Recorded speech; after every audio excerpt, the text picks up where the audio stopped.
All right, welcome to day 7. Okay, so today is just all about attributes of quadratics.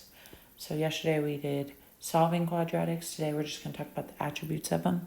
So the graph of quadratic function g is shown. Which statement best supports the graph? Okay, so we need to know what the graph is. Okay, so it says select 3 correct answers. So on your STAAR test, it's going to tell you how many.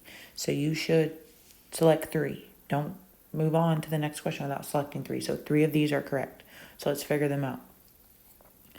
All right, so it says the vertex is at 4, -4. So remember, the vertex is the same thing as the minimum or the maximum. So we're going to go to the minimum or the maximum here, okay? And I'm trying to figure out what the vertex is of this. So I'm just going to find the ordered pair, okay? So the vertex of this has an ordered pair of 4, -4. And that's exactly, it says what the vertex is, so that is one of the correct answers. All right, the axis of symmetry is y equals 4. Okay. All right, so if we talk about what y equals 4 means, that is the equation of a line. So the equation of the line y equals 4 is a horizontal line. So in this case, it is this line right here. But remember what axis of symmetry means. Axis of symmetry means that it cuts the graph in half. So does this cut the graph in half? No. Okay, so the axis of symmetry can't be an equation of y equals.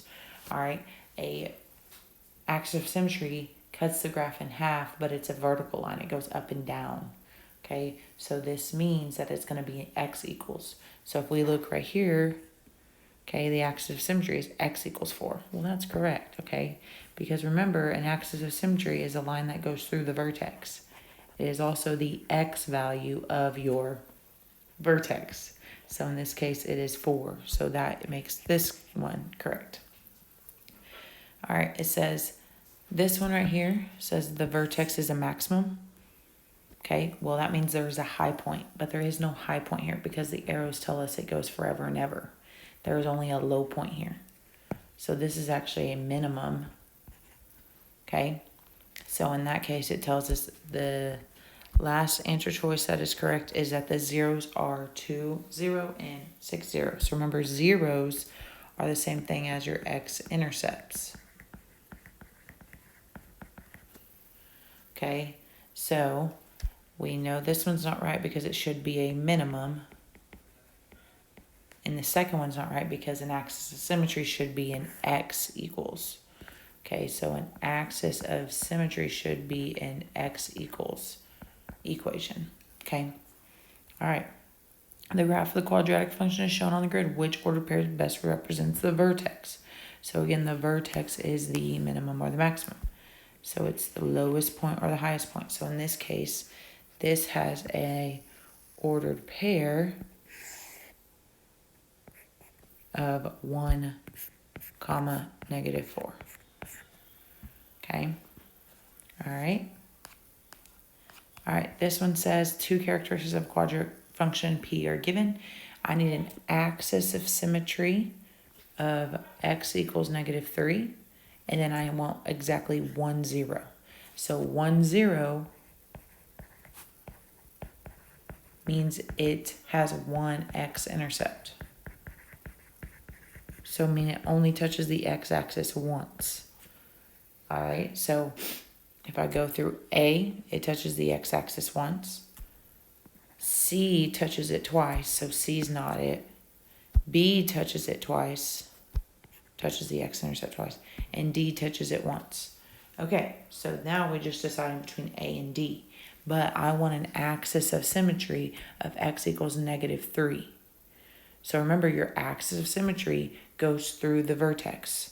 Okay, so I go through the vertex here.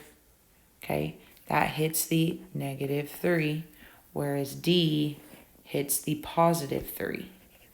All right, so therefore A is our answer. All right, so biggest thing, okay, really just talking about attributes. So again, your vertex, it's your highest or your lowest point, okay, and it's always an ordered pair. All right, concavity. Okay, so that pretty much means does it open up or open down. Okay, so in this case, this function right here opens up. So that's why it says concave up. All right, so if you see concave, it just means that it opens up or opens down. Okay, a minimum or maximum. Okay, so again, a highest or lowest point. It is the same thing as your vertex. All right, axis of symmetry. It even says it right here, the x value of the vertex. Okay, solutions, which is the same thing as your zeros, are your x-intercepts. And again, it says zeros, okay, or roots. All right, your domain will always be all real numbers, okay? And then your range is always based off of the y value of your vertex. So y value of vertex. And then you have to determine, is it going up forever or is it going down forever? So if it's going up forever, it's going to be y is greater than. If it goes down forever, so the arrows are pointing down, it's going to be y is less than or equal to. Okay. All right. So one thing that we could talk about, okay, if you don't want to graph it, you can always, and they give you the equation, you can find the axis of symmetry by using this equation right here, negative b divided by 2 times a. Okay, so remember your a value is whatever's with x squared, and your b value is whatever's with x. So in this case, in this equation right here, and the 4 is c. Okay, so your a value is 1, which is what it says right here, and your b value is 6, okay, which says right here. So then you just plug it into that formula. So negative b, which is negative 6, all over 2 times 1, which is our a value. And then negative 6, well, 2 times 1 is 2, and negative 6 divided by 2 will get us negative 3. So you could find the axis of symmetry without even graphing it if you wanted to, if your equation's in standard form. Okay, all right, so, and they give you this equation on your formula sheet, so you don't have to remember it. Okay, so this one's on your formula sheet. All right, or you could just graph it and remember that it is the x value of your vertex. Okay, all right. Again, nothing new here. All right, so so number 1, I want to talk about it. It's asking which quadratic function is graphed. Well, guys, just graph all of these and play match. Look at which one has a vertex of this, so 1, 2, a y-intercept of 3, okay, all right, and which one's pointing up, okay, so making sure they have those key attributes there, okay, make sure they have the same ones, all right, so I hope this helps. Remember, just look at the PowerPoint if you need questions on how to find the axis of symmetry or what concavity means or the vertex, this, that, and the other, all right, bye guys.